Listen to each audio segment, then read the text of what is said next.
কি অবস্থা ভাই ব্রাদার, সবাই কেমন আছেন? আসলে কুলাঙ্গারের বাচ্চা ইতালি থাকে। হ্যাঁ, আরেক বেটার বউ লইছে, এমন বেটার ফুলারেরও লইতে চায়।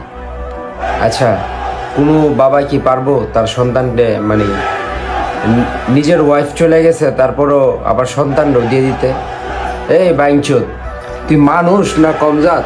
তুই তো আস্তে একটা জানোয়ার, পশুর চেয়ে তুই নিকৃষ্ট। চলেন শুনে আসি সে কল রেকর্ডে ভাইয়ের সাথে কি বলে।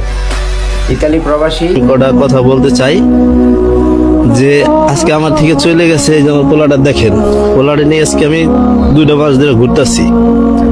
আর ওই যে আমার থেকে গেছে, ওর সাথে আমার সাথে কোনো জ্ঞান ফসাদ কিচ্ছু না। আমার কথা যদি বিশ্বাস না হয়, আপনার কাছে যদি আমার ভিডিওটা পৌঁছায়, তাহলে আপনি অবশ্যই ওরা জিগাবেন। আর কোরআন শরীফ হাতে রেখে জিগাবে যে তোর স্বামীর কাছ থেকে আসলি তোর কি জন্য, তোর কি একদিন মারছে না, তোর গালাগালি করছে না, তোর খাওয়ায় না, তোর পড়া নেই, কি জন্য দিয়ে আসলি? আর এটা হলো বেশি সম্ভবত আর ফ্যামিলি সব মিল্লা করছে, যে চিন্তা করছে মায়ের বিয়ে হয়েছে 7 বছর, আমার পোলা বিয়ে করে নাই, অবিবাহিত পোলা পাইছি ইটালি পাঠি পাইয়া চিন্তা ভাবনা করছে যে বিয়ে ফেলে গোছাই দিয়ে তারি, খারাপ কি?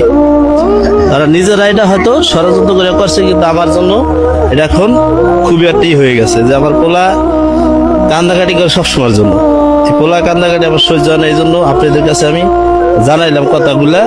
আমার নাম্বার ওর কাছে আছে, আমি আপনার কাছে কথাগুলো বলতেছি। খালা, আপনি অবশ্যই আমার কাছে একটু ফোন দিবেন। আমি আপনার নাম্বার অনেক খুঁজছি, আপনার বাড়িঘর ঠিকানা পাইছি, অত যাইতে পারি নাই, ঠিক আছে? আর আপনার কাছে যদি পৌঁছায় ভিডিওটা, আপনি অবশ্যই আমাকে একটা ফোন দেবেন, আমার নাম্বার ওর কাছে আছে। আর আপনি ওরা জিগাবেন যদি কি হিন্দিকে গ্যাস করলি, কি জন্য আপনার বলায় ওরা 3 মাসের ভিতরে কি করছে।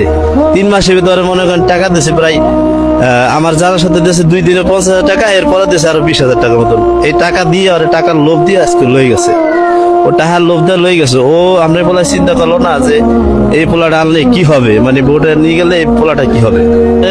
আমার থেকে যা যা নিছে, কিছু কিছু আমার দিছে আর কিছু কিছু রয়ে গেছে, এগুলোও আমার ফেরত দেয় নাই।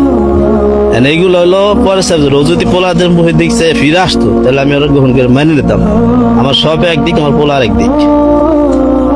ইসলামী অনুযায়ী সে এখন আমার বউ, সে আমার ডিভোর্স লেটার দিয়েছে, আমি ডিভোর্স লেটারে সই করিনি। পরক্রিয়া করে যে নিয়ে গেছে সেই পোলা রয়েছে ইটালি। তাই সেই ইটালি থাকা অবস্থায় কিভাবে সে বারবার আমাকে ফোন দিয়ে বলতেছে সে আমার বউ বউ, এটা কিভাবে সম্ভব? এটা আপনাদের দিলাম। এই যে পরক্রিয়া দীপু আর তার পাড়াপড়শি আত্মীয় স্বজন, তাদের কাছে আমি এই বিচারটা দিলাম। ছেলেটা বারবার ফোন দিয়ে বলে এটা তার বউ, আর ও আমার যে বলছে বয়স